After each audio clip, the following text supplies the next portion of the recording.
जय हिंद प्यारे दोस्तों। आज के इस वीडियो में हम समावेशी शिक्षा विषय का चैप्टर वाइज सभी पॉइंट को कवर करने वाले हैं जो आपके एग्जाम के लिए काफी महत्वपूर्ण है और सभी परिभाषाओं को हमने सेलेक्ट किया है जो आपके परीक्षा के लिए काफी बेहतर साबित होंगे।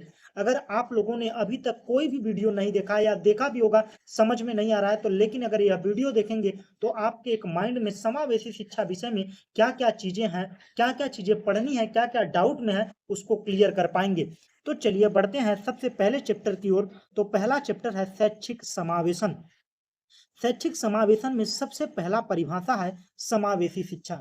समावेशी शिक्षा का मतलब है सार्वभौमिक शिक्षा, मतलब बिना किसी भेदभाव के सभी बालकों को एक साथ पढ़ाना ही क्या है, समावेशी शिक्षा है। समावेशी शिक्षा एक ऐसी शिक्षा प्रणाली है जिसके प्रत्येक बच्चे, चाहे वो विशिष्ट हो सामान्य हो, बिना किसी भेदभाव के एक साथ एक ही विद्यालय में शिक्षा प्रदान करना ही क्या कहलाता है, समावेशी शिक्षा कहलाता है। मैंने जो बातें बताई हैं, मैं जो बोल रहा हूँ उसको भी ध्यान से सुनते हुए चलिएगा जिससे आपके लिए काफी बेहतर होगा। अब अगला पॉइंट पूछता है कि शैक्षिक समावेशन क्या है। जितने भी मतलब शारीरिक, मानसिक, बौद्धिक रूप से सामान्य बालक से भिन्न बच्चे हैं सभी को सामान्य बालक के साथ ही पढ़ाना क्या कहलाता है, शैक्षिक समावेशन कहलाता है। इसमें वे तत्व शामिल किए जाते हैं जो विशिष्ट बच्चों में शारीरिक, मानसिक, प्रतिभाशाली पर लागू होते हैं। मतलब क्या है, शैक्षिक समावेशन का मतलब है जो शारीरिक रूप से अक्षम है, मानसिक रूप से कमजोर है, मंद बुद्धि वाले बालक हैं या प्रतिभाशील बालक हैं या सामान्य बालक हैं, सभी को एक साथ शिक्षा प्रदान करना ही क्या कहलाता है, शैक्षिक समावेशन कहलाता है। बढ़ते हैं अगले पॉइंट की ओर। तो अगला पॉइंट है समावेशी शिक्षा के विकास हेतु कदम और नीतियां। समावेशी शिक्षा को बढ़ाने के लिए सरकार को क्या क्या चीजें करनी होंगी या हम लोगों को क्या क्या चीजें करनी होंगी।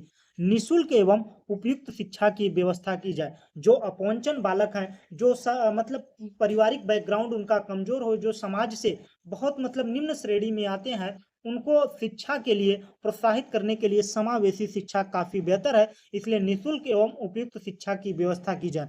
इसके अलावा बाधित बच्चों और सामान्य बच्चों की शिक्षा का स्वरूप एक समान होना चाहिए, चाहे वो विशिष्ट बालक हो, चाहे सामान्य बालक हो, चाहे प्रतिभाशाली बालक हो, चाहे या किसी प्रकार से अक्षम बालक हो, सभी को एक साथ पढ़ाया जाए। अपंग बच्चों को सामान्य बच्चों के साथ शिक्षा दी जाए। और कुल मिलाकर समावेशी शिक्षा का एक ही मुख्य उद्देश्य है, सभी को शिक्षा की मुख्य धारा में जोड़ना। बात समझ में आई। इसकी मुख्य तथ्य की बात करें तो वर्तमान में निसशक्त, निसशक्त का मतलब होता है, नी का मतलब रहित, शक्ति, जो शक्ति से रहित है, मतलब शारीरिक रूप से अक्षम है और मानसिक रूप से कमजोर है, बौद्धिक रूप से कमजोर है, सभी को शिक्षा देना ये क्या है, समावेशी शिक्षा है। समावेशी शिक्षा से अब कोई भी प्रश्न आएगा तो बहुत ही बेहतर तरीके से आप लोग कर लेंगे। अब अगला चैप्टर आता है विशिष्ट बच्चे। तो विशिष्ट बच्चा कहते किसे हैं, सबसे पहले यह जानिए। जो सामान्य बालकों से तेज है या सामान्य बालकों से कमजोर है या शारीरिक रूप से अक्षम है, वह सभी क्या है, विशिष्ट बालक हैं। तो आइए जानते हैं विशिष्ट बच्चे। वे बच्चे जिनकी अपनी कुछ शारीरिक, मानसिक विशेषताएं होती हैं। विशेषता का मतलब है वो सामान्य बालक से जो कुछ अलग है, उन्हें अपवादी बच्चे भी कहते हैं। यह मानसिक, संवेगात्मक, शारीरिक एवं सामाजिक रूप से सामान्य बच्चों से बिल्कुल अलग होते हैं। मैंने वही बताया ना, विशिष्ट बालक आपको समझ में आया, जो सामान्य बालक हैं उनसे बिल्कुल अलग होना ही क्या है, विशिष्ट बच्चा है। अब आइए जानते हैं विशिष्ट बच्चों के प्रकार कितने हैं, और यह काफी इंपॉर्टेंट है। विशिष्ट बच्चों के प्रकार, पहला होता है प्रतिभाशाली बच्चा। अगर बुद्धि लब्धि के अनुसार बात करें तो जिस बालक का आईक्यू लेवल, बुद्धि लब्धि 120 प्लस और टर्मन के अनुसार जिसकी बुद्धि लब्धि 140 प्लस होती है, वो कैसा बच्चा होता है, प्रतिभाशाली बच्चा होता है। मतलब प्रतिभाशाली बच्चे में सामान्य बच्चे से अधिक तेज होगा, शारीरिक रूप से, मानसिक रूप से, बौद्धिक रूप से, हर प्रकार से जो तेज है वो क्या है, प्रतिभाशाली बच्चा है। उसके अलावा इसकी विशेषता क्या है, यह तीव्र अधिगम, तेजी से सीखता है। जो प्रतिभाशाली बालक है, अगर इसके गुण के बारे में पूछेगा तो इसमें तीव्र अधिगम है, मिलनसार व्यवहार होता है, नेतृत्व वाले गुण होते हैं, मॉनिटर बनने का प्रयास करता है और मॉनिटर बनाया भी जाएगा, क्योंकि अगर वह प्रतिभाशाली है तो हर सवालों को जल्दी सीख जाएगा। तो टीचर क्या करेगा, उसको बुलाकर आओ ब्लैक बोर्ड पर इस सवाल को समझाओ। जब वो सवाल को करेगा उसके बाद में शिक्षक उसको समझाएगा तो सामान्य बच्चे भी सीख जाएंगे और उसका भी हौसला बढ़ेगा कि हम इस सवाल को बेहतर कर पाए। और अधिक स्वस्थ होना, अधिक स्वस्थ होना भी किसकी विशेषता है? प्रतिभाशाली बच्चे की। मैंने बताया ना, शारीरिक, मानसिक, बौद्धिक रूप से तीनों प्रकार से सामान्य बच्चों से मतलब अधिक होगा, वो क्या कहलाएगा? प्रतिभाशाली बच्चा कहलाएगा। अब अगले पॉइंट की बात करें तो अगला कौन सा विशिष्ट बालक है? धीमी गति से सीखने वाला बच्चा। धीमी गति से सीखने वाले की पहचान क्रिक के अनुसार, यदि सामान्य बच्चों की शैक्षिक उपलब्धि अपने आयु के उम्र के बच्चों से कम है, तब उसे धीमी गति से सीखने वाला माना जाएगा। मतलब सामान्य बच्चों की शैक्षिक उपलब्धि अपने वायु के वर्ग के बच्चों से, मतलब जिस क्लास में पढ़ रहे हैं, कक्षा 5 में लगभग 9 साल का बच्चा पढ़ता है, 5 4 9 साल का। तो अगर 9 साल का बच्चा है और वह सामान्य, जो कक्षा में सब बच्चों को, सामान्य बच्चों को आ रहा है, अगर उसको नहीं आ रहा है, तो कैसा बालक है? धीमी गति से सीखने वाला बालक है। मतलब जिसका आईक्यू लेवल, ऐसे भी कह सकते हैं, जिसका आईक्यू लेवल 70 से कम है या 90 से कम है, वो कैसा बालक है? धीमी गति से सीखने वाला बालक है। जिसका आईक्यू लेवल 90 से कम है, वो कैसा बालक है? धीमी गति से सीखने वाला बालक है। इसकी विशेषता क्या होगी? इन बच्चों में परिपक्वता देरी से आती है, स्मरण शक्ति की कमी होती है। क्या होती है? मतलब परिपक्वता देरी से आती है, स्मरण शक्ति की कमी होती है। मतलब जो बच्चे पहले खड़े होने लगते हैं, बोलने लगते हैं, यह इनमें उनका विकास क्या होता है? स्लो होता है। कल्पना शक्ति कम होती है। यह सभी विशेषताएं किसकी है? धीमी गति से सीखने वाले बच्चों की है। अब बात करते हैं पिछड़े बच्चे की। तो पिछड़ा बच्चा कौन है? वे बच्चे जो बहुत मंद गति से सीखते हैं और कक्षा में औसत बच्चों की तरह गति नहीं कर पाते हैं। मतलब पिछड़े बालक उन्हीं को कहा जाता है जो धीमी गति से सीखते हैं, उन्हें ही क्या कहा जाता है? पिछड़ा बच्चा कहा जाता है। बात समझ में आई? अब बढ़ते हैं अस्थिबाधित बच्चों की। अस्थिबाधित बच्चे कौन है? ऐसे बच्चे जिनकी हड्डियां, जोड़, मांसपेशियां सही से कार्य नहीं कर पाती हैं, उन्हें शारीरिक बाधित विकलांग भी कहते हैं। मतलब जो अस्थिबाधित बच्चे वो होते हैं जो अपना दैनिक जीवन में कार्य है उनको बखूबी नहीं कर पाते हैं, वो क्या कहलाते हैं? अस्थिबाधित बच्चे कहलाते हैं। बात करें इनके लक्षण की, तो लक्षण क्या है? शारीरिक अंगों पर सही से नियंत्रण न होना, लड़खड़ा कर चलना, बैसाखी की सहायता से चलना, यह सभी लक्षण है। अब बात करें अपवंचित बच्चे की। अपवंचित बालक वो है जिससे समाज ने मुख मोड़ लिया है। ऐसा बालक जो आर्थिक, सामाजिक, सांस्कृतिक सुविधाएं नहीं मिल पाती हैं। जो एससी एसटी वाले होते हैं उनको इसीलिए वरीयता ज्यादा दी जाती है, क्योंकि उन्हें किसमें माना जाता है? अपवंचित बालक में। उनकी आर्थिक स्थिति, सामाजिक स्थिति और सांस्कृतिक स्थिति बेहतर नहीं है, जिसके कारण वो समाज से पीछे छूट गए हैं, जिससे समाज ने मुख मोड़ लिया है। वही क्या है? अपवंचित बालक हैं। जिनकी मूलभूत आवश्यकताएं नहीं पूरी हो पा रही हैं सामाजिक, आर्थिक, सांस्कृतिक रूप से, वो क्या है? अपवंचित बालक है। मैंने बहुत प्रकार से समझाने का अपवंचित बालक में पढ़ाया है। जिस समय, इस समय एससी एसटी, ईडब्ल्यूएस, यह सभी किसमें आएंगे? अपवंचित बच्चों में आएंगे। मतलब कुल मिलाकर जिनकी आर्थिक, सामाजिक, सांस्कृतिक सुविधाएं नहीं मिली है, वो क्या है? अपवंचित बालक है। बढ़ते हैं अगले प्रश्न की ओर। तो अगला प्रश्न है समस्यात्मक बच्चे। और ये जितने भी पॉइंट मैं बता रहा हूं, इससे एक प्रश्न आपको हर साल देखने को मिलेगा ही मिलेगा। मतलब हर पॉइंट आप लोगों के लिए वेरी वेरी इंपॉर्टेंट है। ऐसे बच्चे जो पारिवारिक, कक्षा और विद्यालय में अनेक प्रकार की समस्याएं उत्पन्न करते हैं, उन्हें क्या कहा जाता है? समस्यात्मक बच्चा कहा जाता है। मतलब जो व्यवहारिक रूप से सामान्य बच्चों से बिल्कुल अलग होते हैं, जो व्यवहारिक रूप से सामान्य बच्चों से बिल्कुल अलग होते हैं, वो क्या कहलाते हैं? और परिवार और अपने पड़ोसियों के लिए समस्या का काम करते हैं, समस्या उत्पन्न करते हैं, वो क्या कहलाते हैं? समस्यात्मक बच्चे कहलाते हैं। प्रकार: चोरी करने वाले बच्चे, झूठ बोलने वाले बच्चे, क्रोध करने वाले बच्चे, विद्यालय से भाग जाने वाले बच्चे, यह सभी क्या है? समस्यात्मक बच्चे हैं। अब बात करें अगले की, तो अगला है सृजनात्मक बच्चे। तो सृजनात्मक बच्चा है कौन?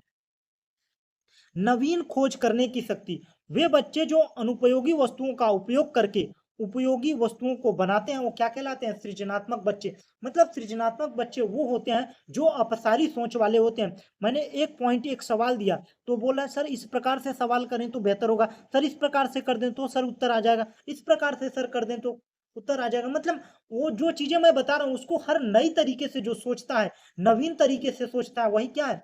सृजनात्मक बच्चा है। इसकी पहचान क्या है? प्रमुख तत्व क्या है? मौलिकता होगी, प्रवाह की क्षमता होगी, फ्लेक्सिबिलिटी होगी, लचीलापन होगा, तरह तरीके से सोचने का आदत किसमें होगा? सृजनात्मक बच्चे में होगा।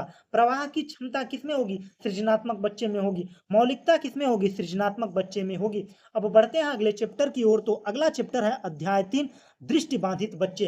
तो दृष्टिबाधित बच्चे होते कौन है? वे बच्चे जिन्हें सही से दिखाई नहीं देता, बिल्कुल नहीं दिखाई देता, वो क्या कहलाते हैं? दृष्टिबाधित बच्चे कहलाते हैं। इनका वर्गीकरण दो भागों में है। पहला है आंशिक दृष्टिबाधित बच्चा। वे बच्चे जो बड़े अक्षरों या मुद्रित पाठ्यवस्तुओं को उत्तल दर्पण की सहायता से पढ़ सकते हैं। इनकी क्षमता, यह प्रश्न बहुविकल्पी या अतिलघु उत्तरी में पूछा जाता है। दृष्टिबाधित, आंशिक दृष्टिबाधित की क्षमता कितनी होती है? 20/70 तथा 20/200 के बीच में होती है। अगर पूछ ले आंशिक दृष्टिबाधित बच्चों की दृष्टि क्षमता कितनी होती है? 20 से 70 से लेकर 20 से 200 के बीच में होती है। और बात करें गंभीर या पूर्ण दृष्टिबाधित, वे बच्चे जो ब्रेल लिपि से पढ़ते हैं, इनकी दृष्टिबाधित क्षमता 2/20 होती है। पूर्ण रूप से दृष्टिबाधित बच्चे की क्षमता समझ में आई और आंशिक रूप से। और ब्रेल लिपि किसने दिया था? लुईस ब्रेल ने दिया था। लुईस ब्रेल ने जो लिपि बनाई है उसमें कितने बिंदु हैं? 6 डॉट दिखाए जाते हैं। कितने? 6 डॉट उभरे हुए दिखाई देते हैं, जिन्हें टच करके महसूस कर सकता है बच्चा और जिसके हिसाब से वह पढ़ता है। तो आइए जानते हैं इनकी पहचान क्या है। जो मतलब दृष्टिबाधित बच्चा है आंशिक रूप से, तो टीचर कैसे पहचानेगा? तो पहचानने का तरीका है, अक्सर सिर दर्द होना हो, बार बार क्लास में कहे सर जी हमारा सर जी मूड पिराता, तो ऐसा बच्चा बोलने वाला क्या है? सिर दर्द। और क्या पहचान होगी? बार बार आंखों को मलना। जब आप कोई सवाल को लिख ब्लैक बोर्ड पर लिख देंगे तो उसको देखने के बाद में आंख को मलेगा, फिर उसके बाद देखेगा। तो इस प्रकार से वो क्या पहचान में आएगा कि वो कैसा बच्चा है? आंशिक रूप से दृष्टिबाधित बच्चा है। पुस्तक एवं अन्य वस्तुओं को आंखों के पास लाकर पढ़ेगा, मतलब बहुत नजदीक से आंखों के पास लाकर वो अगर किताब पढ़ रहा है तो कैसा है? आंशिक रूप से दृष्टिबाधित बच्चा है। आंखों से बार बार आंखों से पानी आना, यह सभी पहचान है दृष्टिबाधित बच्चों के। शिक्षा, दृष्टिबाधित बच्चों को ब्रेल लिपि के द्वारा शिक्षा दी जाती है। यह बात समझ में आई। बढ़ते हैं अगले पॉइंट की ओर। तो अगला चैप्टर है श्रवण बाधित। श्रवण बाधित बच्चा किसे कहते हैं या श्रवण विकृति किसे कहते हैं? किसी व्यक्ति की सुनने की क्षमता नष्ट हो जाए या श्रवण बाधित कहलाता है, या कम हो जाए या नष्ट हो जाए तो क्या कहलाता है? श्रवण बाधित कहलाता है। और श्रवण बाधित का मात्रक क्या है? अगर किसी की क्षमता डेसिबल स्तर से मापा जाता है कि वह किस प्रकार का श्रवण बाधित है, तो इसको 4 भागों में बांटा गया। पहला है कम बाधित, जो मतलब हल्का फुल्का तेज से चिल्लाने के बाद सुन ले रहा है, तो उसका क्या है? कितना डेसिबल सुनता है? 35 से 51 डेसिबल तक होता है उसकी क्षमता। और मंद बाधित की 55 से 59 डेसिबल तक होता है। और गंभीर बाधित की 70 से 89 डेसिबल होता है। और पूर्ण और गहन रूप से बाधित 90 से 110 डेसिबल होता है। इसको याद रखिएगा, यह कई बार यह जो प्रश्न है अति लघुत्तरी और बहुविकल्पी में पूछा गया है। इसको बड़े ही ध्यान से इसका शॉर्ट स्क्रीन लेकर रखिए और यह प्रश्न आप लोगों के लिए इंपॉर्टेंट है। तो आइए पहचानते हैं कि कोई भी बच्चा श्रवण बाधित है तो उसकी पहचान कैसे होगी। तो अवलोकन के द्वारा टीचर पहचान जाता है। जब शिक्षक बोलने लगता है तो शिक्षक की तरफ वो कान करके सुनने का प्रयास करता है, क्योंकि हर बात को स्पष्ट तरीके से सुन सके। अगर ऐसा नहीं कर रहा है तो क्या करता है? उसके मुंह को, टीचर के मुख को देखते रहता है, ओठों को पढ़ता रहता है कि वो क्या बोलने वाले हैं। इससे पहचान में आता है। उसके बाद में उसमें वाणी दोष पाया जाता है, थोड़ा सा लटपटाता भी है और या अधिक जोर से बोलता है। जैसे हम लोग ईयरफोन जब लगा लेते हैं तो किसी को जब कुछ बोलते हैं तो काफी तेजी से बोलते हैं, क्योंकि ईयरफोन में हम आवाज को काफी तेजी से सुन रहे होते हैं, तो इसलिए हम अपनी वॉल्यूम बढ़ा देते हैं। और इसी प्रकार से जब श्रवण बाधित बच्चा होता है तो वो तेज आवाजों को सुनने का प्रयास करता है, तो इसीलिए क्या करता है? वो तेज बोलता है। यह सारे लक्षण किसके हैं? श्रवण बाधित बच्चों के हैं। बढ़ते हैं अगले पॉइंट की ओर। तो अगला पॉइंट है शिक्षा। श्रवण बाधित की शिक्षा कैसे होती है? सांकेतिक भाषा में प्रयोग किया जाता है, जिससे वह बड़े ही आसानी से चित्र के माध्यम से पढ़ाया जाता है, चार्ट के माध्यम से पढ़ाया जाता है श्रवण बाधित बच्चों को। अब बढ़ते हैं अगले चैप्टर की ओर। तो अगला चैप्टर है मानसिक मंद बच्चे।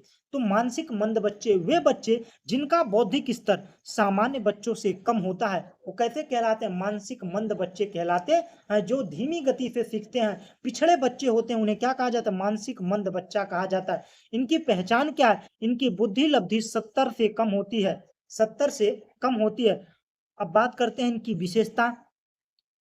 तो सीखने की गति धीमी होती है, तर्क चिंतन शक्ति अभाव और अमूर्त चिंतन की योग्यता नहीं होती। अमूर्त चिंतन का मतलब है कल्पना वाली सोच। शारीरिक क्रियाएं, चलना, दौड़ना, बोलना, भोजन करना आदि गति कैसी होती है? धीमी होती है। यह सभी विशेषताएं किसकी है? मंद बुद्धि बालकों की है। अब बात करते हैं अधिगम क्षमता, मतलब जिसमें सीखने की कमी है। मतलब कुछ लोगों में शारीरिक कमी है तो उसको क्या बोला जाएगा? डिस्थीमिया। और अगर बोलने की कमी है तो डिस्फेजिया। और लिखने की कमी है, लिखने की अक्षमता है तो क्या बोला जाएगा? डिस्प्रेक्सिया।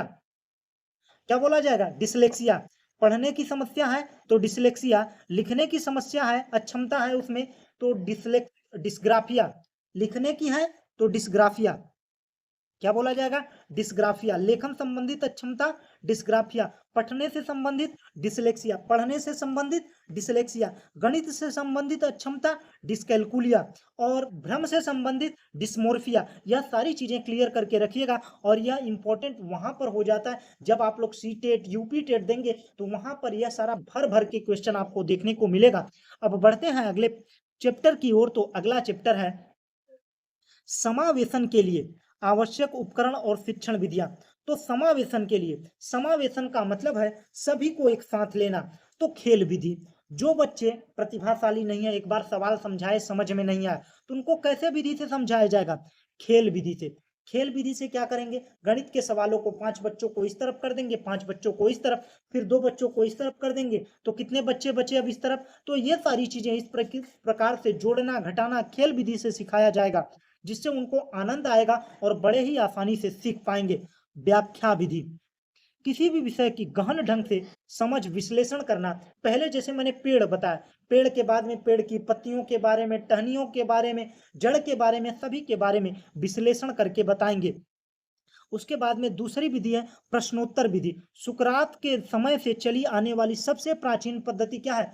प्रश्नोत्तर विधि। प्रश्नोत्तर विधि से भी लोगों को जागरूक किया जाता है, सिखाया जाता है। इसके बाद में वाद विवाद प्रविधि, यह बहुत मॉडर्न जमाने में काफी तेजी से प्रचलित हो रही है। वाद विवाद विधि, एक ही टॉपिक लिया जाता है, किसी को पक्ष में कर दिया जाता है, किसी को विपक्ष में, और सभी लोग, दोनों लोग आपस में उस पर क्या करते हैं? अपने अपने मतलब विचार को प्रस्तुत करते हैं। इससे क्या होता है? उनको बोलने की क्षमता विकसित होती है, किसी भी चीज को सोचने की तार्किक क्षमता विकसित होती है वाद विवाद विधि से। किसी विषय पर चर्चा के लिए 2 पक्ष होते हैं, चर्चा के बाद निष्कर्ष निकाला जाता है कि क्या चीजें सही हैं जब वाद विवाद होता है।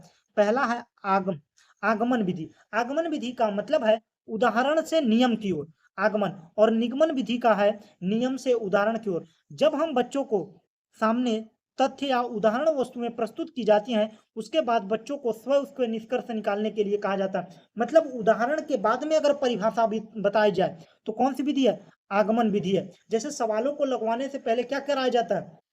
पहले उदाहरण दिया जाता है, उदाहरण देने के बाद में उससे सवाल कराया जाता है, तो क्या है? वो आगमन विधि है। और जब व्याकरण की परिभाषा दी जाती है तो पहले व्याकरण के नियम बताए जाते हैं, फिर व्याकरण के उदाहरण दिए जाते हैं, तो ये सब क्या है? निगमन विधि है। दोनों समझ में आए? अब बात करते हैं अगले पॉइंट की। तो अगला है टीएलएम, टीचर लर्निंग मटेरियल, शिक्षण अधिगम सामग्री। दोनों में बात कर रहा हूँ, हिंदी की भी इंग्लिश की भी, और दोनों में लिख देंगे तो कोई डिफरेंस नहीं है, और हिंदी में लिखना है, बस ये बात याद रखना।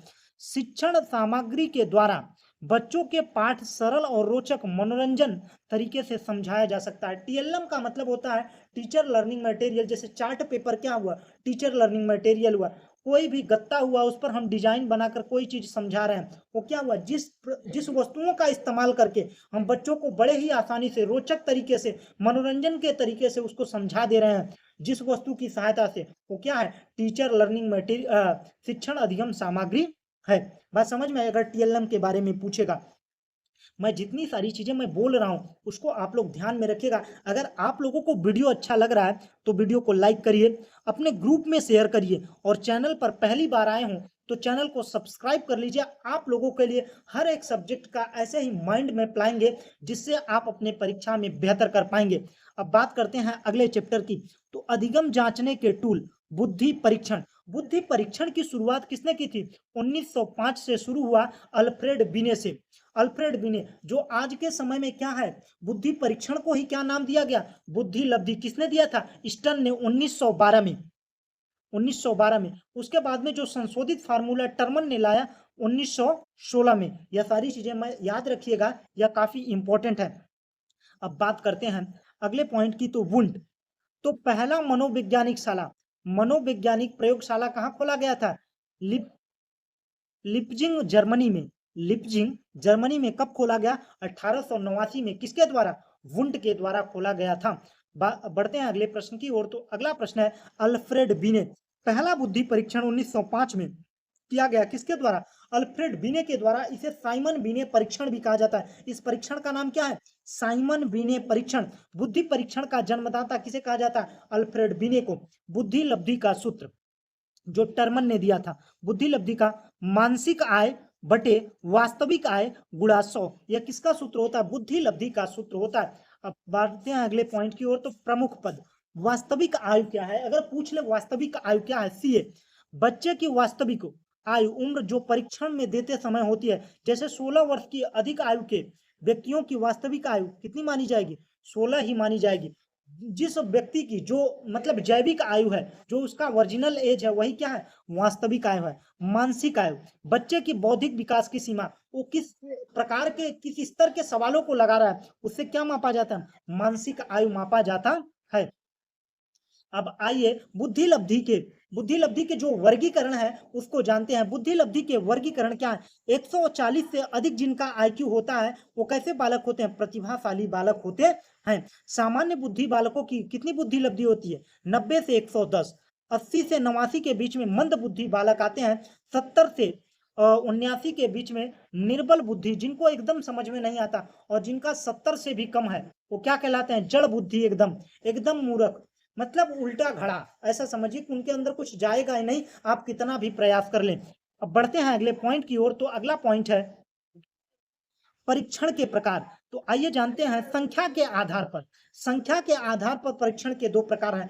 पहला है व्यक्तिगत परीक्षण, दूसरा है सामूहिक परीक्षण। और स्वरूप के आधार पर परीक्षण कैसे होते हैं? शाब्दिक परीक्षण, अशाब्दिक परीक्षण। एक आर्मी बीटा परीक्षण, आर्मी अल्फा परीक्षण, यह दोनों होते हैं। अब बात करते हैं प्रमुख परीक्षण की। तो व्यक्तित्व परीक्षण के लिए कौन सा प्रयोग किया जाता है? टीएटी परीक्षण। किसने दिया था? मार्गन एवं मुरे ने। कब दिया था? 1935 में। सीएटी परीक्षण, बाल अभिबोधन, बालकों के परीक्षण के लिए किसने दिया था? डॉक्टर अनसर्ट क्रिस ने दिया था। और भाटिया क्रियात्मक परीक्षण माला किसने दिया था? चंद्रमोहन भाटिया ने दिया था। अब बढ़ते हैं अगले चैप्टर की ओर। तो अगला चैप्टर है अध्यापक अध्याय कितना है? 8 है। विशेष शिक्षण विधियां एवं ब्रेल लिपि। विशेष शिक्षण विधियां एवं ब्रेल लिपि। तो सबसे पहले हम ब्रेल लिपि के बारे में जानते हैं। ब्रेल लिपि में उभरे हुए 6 बिंदु की ऐसी लिपि होती है जिससे स्पर्श द्वारा पढ़ा लिखा जाता है। आविष्कार किसने किया था? लुइस ब्रेल ने किया था। कब किया था? और यह कैसा था? दृष्टिहीन था। 1882 में किया था। अब बढ़ते हैं श्रवण बाधित हेतु। श्रवण बाधित हेतु क्या किया जाता है? सांकेतिक भाषा का प्रयोग किया जाता है। ओष्ठ पठन की पढ़ाई कराई जाती है जिससे वो समझ सके, और संप्रेषण टेक्निक सिखाया जाता है। दृष्टि बाधितों को आंशिक है उत्तल चश्मे लगवाए जाते हैं। कक्षा में रोशनी की व्यवस्था की जाती है। कभी कभी क्या होता है कि बच्चे कम रोशनी की वजह से भी नहीं पढ़ पाते, तो वहां पर बल्ब लगवाए जाते हैं जिससे दृष्टि बाधित बच्चे भी पढ़ सकें। यह सभी पॉइंट हुए। दृष्टि बाधितों के लिए व्यवस्था की जाती है। अब बात करते हैं बहुत ही महत्वपूर्ण और सबसे ज्यादा पूछा जाने वाला निर्देशन। निर्देशन का मतलब होता है कि हमें मार्ग बताने वाला, जिस लक्ष्य पर हम जाने वाले हैं उस लक्ष्य तक की रास्ता को बताने वाला क्या होता है? निर्देशक होता है। और जो बताया जाता है वो क्या है? निर्देशन है। निर्देशन का मतलब होता है रास्ता बताना। जब किसी भी व्यक्ति से पूछते हैं कि हमें भैया यहाँ पे जाना है, तो बताता है भैया सीधे चले जाइएगा, 1 किलोमीटर से लेफ्ट ले लीजिएगा। तो जो बातें बता रहा है, हमें लक्ष्य तक पहुंचने के लिए जो सहायता प्रदान कर रहा है, वही क्या है? निर्देशन है। निर्देशन समझ में आया? एक ऐसी प्रक्रिया है जिसके द्वारा किसी व्यक्ति की समस्या के समाधान के लिए सलाह दी जाती है या सहायता दी जाती है जिससे वह सही निर्णय ले सके। इसमें डिपेंड पूरा क्या होता है? जो निर्देशन ले रहा है उसके ऊपर डिपेंड करता है। केवल वो अपनी राय देता है कि अगर बेटा, जैसे शिक्षक हुआ, अगर तुम्हारा मैथ अच्छा है तो बेटा बीएससी कर लेते तो बेहतर था। मतलब कुल मिलाकर वो राय दे रहा है कि मतलब आपको कौन सा सब्जेक्ट मतलब सलाह दे रहा, सहायता प्रदान कर रहा है कि आपको कौन सा सब्जेक्ट लेना चाहिए। वो क्या है? निर्देशन है। स्किनर के अनुसार इसकी परिभाषा भी याद रखिएगा। नवयुवकों को स्वयं अपने प्रति और दूसरों के प्रति परिस्थितियों के प्रति समायोजन करने में सहायता प्रदान करने की प्रक्रिया क्या कहलाती है? मार्गदर्शन या निर्देशन कहलाती है। और जे जोन्स के अनुसार व्यक्तियों के बुद्धिमत्तापूर्ण चयन और सामंजस्य को दी जाने वाली सहायता, बुद्धिमत्तापूर्ण चयन और सामंजस्य, मैंने बताया ना कि आपको मतलब सोचना आपको ही है कि कैसे हम करेंगे, वो बस ने उसने रास्ता बताया, मतलब जैसे मैंने रास्ता बता दिया आपको जाना कैसे है, लेकिन आपको यह तय करना होगा कि आप कैसे जाएंगे। तो मतलब बौद्धिक पूर्ण चयन और सामंजस्य को दी जाने वाली सहायता केवल निर्देशक क्या करता है? सहायता प्रदान करता है। और निर्देशन का उद्देश्य क्या है? निर्देशन समझ में आया। अब निर्देशन का उद्देश्य क्या है आइए जानते हैं। बच्चे व्यक्ति को उसकी योग्यता और शक्तियों का ज्ञान कराना ही क्या है? निर्देशन है। यह भी परिभाषा लिख सकते हैं। इसके अलावा क्या है उद्देश्य? बच्चों व्यक्तियों की उनकी समस्या का स्वयं समाधान करने योग्य बनाना ही क्या है? निर्देशन है। और निर्देशन के प्रकार के बारे में जानते हैं। निर्देशन का प्रकार होता है व्यक्तिगत निर्देशन। किसी भी बच्चे का, कोई का गणित तेज है तो कोई का बायोलॉजी बेहतर है, तो किसी को बोला जाएगा भैया आप डॉक्टरी वाला पाथ पकड़ लो, आप इंजीनियरिंग वाला पाथ पकड़ लो। तो यह व्यक्तिगत निर्देशन होगा, सबको अलग अलग बताया जाएगा। शैक्षिक निर्देशन, किसी भी पाठ को पढ़ाना है तो सभी को एक साथ शैक्षिक निर्देशन होता है। स्वास्थ्य के लिए निर्देशन होता है कि आपको सुबह व्यायाम करना चाहिए, सभी को अगर स्वस्थ रहना है तो व्यायाम जरूरी है। उसके अलावा और क्या है? सामाजिक निर्देशन और व्यवसायिक निर्देशन, इतने प्रकार के निर्देशन होते हैं। और बहुविकल्पी प्रश्नों में एक दे देता है लिखित निर्देशन। लिखित निर्देशन नहीं होता। शैक्षिक निर्देशन, स्वास्थ्य निर्देशन, सामाजिक निर्देशन, व्यवसायिक निर्देशन, व्यक्तिगत निर्देशन, यह सभी निर्देशन के प्रकार होते हैं, इसको याद रखिएगा। अब बात करते हैं परामर्श चैप्टर की। परामर्श का मतलब होता है सलाह या राय या मशवरा तथा सुझाव देना और विचारों का परस्पर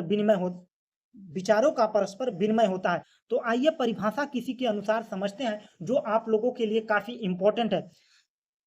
परामर्श का अभिप्राय है दो व्यक्ति का संपर्क जिसमें एक व्यक्ति को किसी भी प्रकार की सहायता दी जाती है। जब दो व्यक्तियों में परामर्श सलाह दी जाती है, एक व्यक्ति के द्वारा किसी व्यक्ति दूसरे व्यक्ति की सहायता की जाती है, वही क्या कहलाता है? परामर्श कहलाता है। परामर्श का मतलब होता है राय देना। परामर्शदाता उस क्षेत्र का किसी भी समस्या को सुलझाने के लिए किसी विशेषज्ञ द्वारा, उस समस्या के विशेषज्ञ द्वारा दिया जाने वाला राय क्या कहलाता है? परामर्श कहलाता है। कोई भी अगर दवाई बता दे तो वो परामर्श नहीं होता। परामर्श वही देता है जो उस समस्या का विशेषज्ञ है। जैसे डॉक्टर जब रोगों का विशेषज्ञ होता है तो क्या करता है? परामर्श देता है। परामर्श के प्रमुख अंग कौन कौन से हैं? परामर्श के लक्ष्य, परामर्श प्रार्थी, परामर्श एवं परामर्शदाता, यह तीन प्रमुख अंग होते हैं। परामर्श प्रक्रिया के तीन अंग क्या है? मतलब लक्ष्य, उद्देश्य क्या है? किसी को अगर पेट दर्द कर रहा है तो क्या है? परामर्श का लक्ष्य है।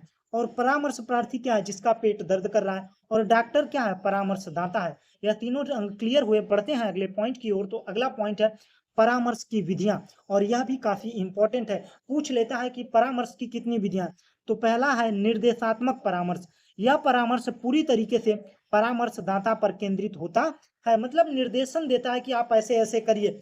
और अनिर्देशात्मक परामर्श, परामर्शग्राही केंद्रित बन जाता है। मतलब परामर्शग्राही जब डॉक्टर सलाह लेता है, जब कोई रोगी अपना सलाह लेता है तो उसका अनिर्देशात्मक परामर्श होता है। मतलब उसको राय देनी होती है कि आपको यह समस्या है तो आपको यह चीजें करनी चाहिए। समन्वित परामर्श, आवश्यकता के अनुसार जो बातें अच्छी लगे उन्हें ग्रहण करते हुए एक समन्वयकारी रास्ता अपनाना। मतलब खाना कई प्रकार का डॉक्टर ने बता दिया, अब इसमें से जो बेहतर लग रहा है उसको आप चुन सकते हैं। समन्वित परामर्श देता है।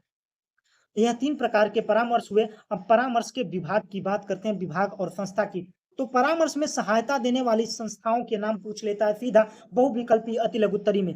तो मनोविज्ञानशाला इलाहाबाद प्रयागराज में मनोविज्ञानशाला जो है परामर्श देती है। मंडलीय मनोविज्ञान केंद्र परामर्श देता है। जिला चिकित्सालय का मुख्य चिकित्सा अधिकारी परामर्श देता है। और कौन कौन से हैं?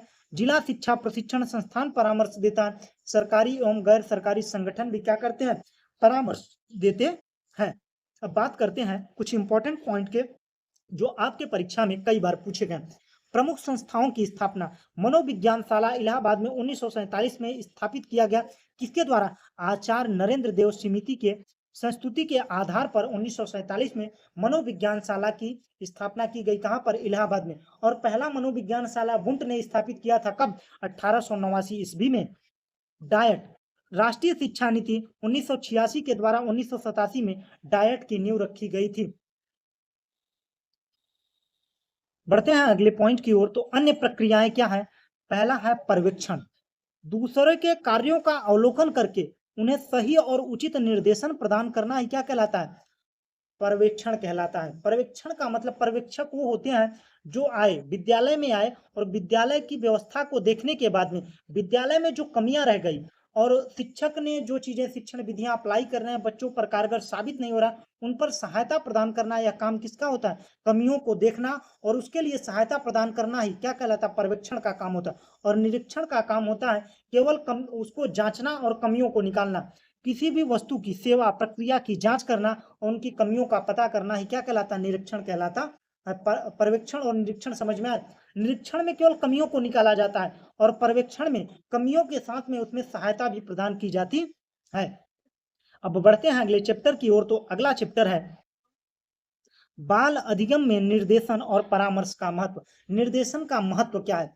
पाठ्य वस्तुओं के चयन में मदद मिलती है, किसी को लक्ष्य में पहुंचाने में सहायक होती है, वातावरण के साथ समायोजन में सहायक होती है, अनुशासन बनाए रखने में निर्देशन क्या करता है? सहायक होता है। अब परामर्श के महत्व की बात करते हैं। परामर्श के महत्व की बात करें तो बच्चों को अपनी क्षमताओं और योग्यताओं की जानकारी मिल जाती है। परामर्श के द्वारा क्या मिलती है? उनकी क्षमता जब मूल्यांकन करते हैं, मूल्यांकन करने के बाद में हम बच्चे को क्या करते हैं? परामर्श देते हैं। उसके साथ-साथ चलते हुए उसके सवालों को सॉल्व कराते हैं कि वह गणित को कैसे सीख सके। बच्चे की समस्या के समाधान के लिए स्व निर्णय लेना सीख जाता है। मतलब उसे इस प्रकार से आत्मनिर्भर बनाया जाता है कि जिससे वह स्व निर्णय ले सके। अपने बच्चे अपने चरित्र का निर्माण कर पाते हैं, किसके ज़रिए? परामर्श के ज़रिए कर पाते हैं। अब बात करते हैं निर्देशन और परामर्श में अंतर। निर्देशन व्यापक प्रक्रिया है और यह सामूहिक रूप से दिया जाता है। निर्देशन जो है व्यापक प्रक्रिया है और यह सामूहिक रूप से दिया जाता है, व्यक्तिगत रूप से भी दिया जाता है। लेकिन परामर्श जो है वह व्यक्तिगत रूप से ही दिया जाता है। अगर डॉक्टर सभी को सामूहिक रूप से दवाएं बताने लगे तो क्या होगा? समस्याएं खड़ी हो जाएंगी। किसी का पेट दर्द कर रहा है तो किसी का सर दर्द कर रहा है, किसी को कोई प्रॉब्लम है, किसी को कोई प्रॉब्लम है। तो इसलिए जो परामर्श होता है हमेशा कैसा होता है? व्यक्तिगत होता है। और एक चीजें और पूछता है कि परामर्शदाता में क्या-क्या चीजें होनी चाहिए। तो परामर्शदाता एक अच्छा सुनने वाला होना चाहिए, एक अच्छा साथी की तरह व्यवहार करने वाला होना चाहिए, जो हमारी बातों को गोपनीय रखे। मैंने जैसे उसको बताया कि हमें कुछ दिक्कत है भैया, तो मुझे ये प्रॉब्लम है, वह आपकी बातों को आके बाहर सबके साथ बता रहा है, तो ये परामर्शदाता के गुण नहीं। परामर्शदाता में सहानुभूति होती है, अच्छा सुनने वाला होता है, वह हमारी बातों को गोपनीय रखता है और साथ में रहकर एक फ्रेंड की तरह सहायता प्रदान करता है जब तक हमारी समस्या का समाधान नहीं हो जाता। यह सभी गुण होते हैं परामर्शदाता के। और परामर्शदाता वो होता है जो उस क्षेत्र का विशेषज्ञ होता है।